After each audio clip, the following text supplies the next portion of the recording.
Israel पर एक बार फिर यमन के हूती विद्रोहियों ने हमला बोला है। पहले ड्रोन तो बैलिस्टिक मिसाइल से इजराइल को दहलाने की कोशिश की है।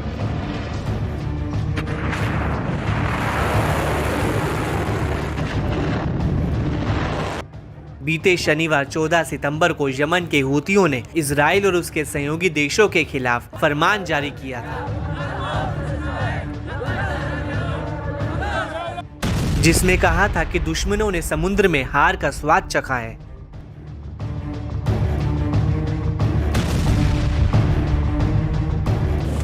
और समुद्र में जो हुआ वह जमीन पर होने वाली घटनाओं से बहुत दूर नहीं है।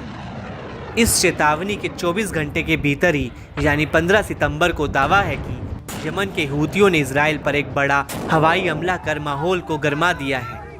इजरायली सेना ने बताया कि यमन से सेंट्रल इजराइल पर सतह से सतह पर मार करने वाली मिसाइल दागी गई।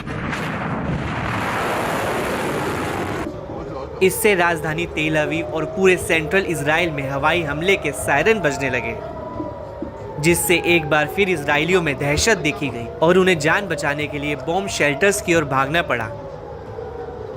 इजरायली सीमा में घुसकर एक और भीषण हमले से पूरे देश में हड़कंप मच गया है। इजरायली सेना ने बताया कि मिसाइल पूर्व से सेंट्रल इजराइल में प्रवेश कर रही थी, जो एक खुले इलाके में गिरी। फिलहाल किसी के हताहत होने की सूचना नहीं है। दावा है कि इस इलाके में तेज धमाके भी सुने गए, जिस पर सेना ने बताया कि ये मिसाइल इंटरसेप्टर से आए थे, जिन्हें लॉन्च किया गया था।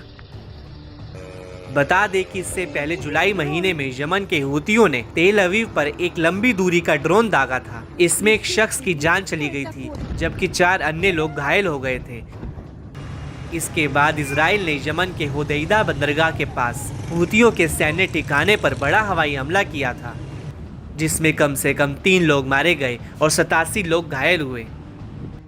इजराइल के सोशल मीडिया पर वायरल वीडियो में सेंट्रल इजराइल के पास रूट 1 नेशनल हाईवे के पास झाड़ियों से धुआं उठता हुआ दिखाई दे रहा है, जो जाहिर तौर पर इजराइल रक्षा बलों की ओर से यमन से लॉन्च की गई बैलिस्टिक मिसाइलों को मार गिराने की कोशिशों के बाद छर्रे से निकला है। एक तस्वीर में तेल अवीव से करीब 25 किलोमीटर पूर्व में मोदीन के बाहरी इलाके में ट्रेन स्टेशन पर एस्केलेटर को नुकसान दिखाया गया है। इजरायली सेना ने कहा कि यमन से छोड़े गए बैलिस्टिक मिसाइल के बाद नागरिकों के लिए दिशा निर्देश में कोई बदलाव नहीं किया गया है। हालांकि ये साफ नहीं हुआ है कि मिसाइल को रोका गया था या नहीं। बता दें कि एक दिन पहले ही यमन के रक्षा मंत्री और सेना में चीफ ऑफ जनरल स्टाफ ने इजराइल और अमेरिका को चेतावनी दी थी। कहा था कि जो आने वाला है वह पहले सामना की गई किसी भी चीज से अधिक कठोर और गंभीर होगा। दोनों जनरलों ने होदैदा बंदरगाह को निशाना बनाने के इजरायली हमले का बदला लेने की कसम खाई। उन्होंने इजराइल को चेताते हुए कहा कि आने वाले दिन ऐसे झटके लेकर आएंगे जिसकी दुश्मन देश ने उम्मीद भी नहीं की होगी। जनरलों ने दोहराया कि यमन कड़ी मेहनत से जवाब देगा और ना तो माफ करेगा और ना ही भूलेगा।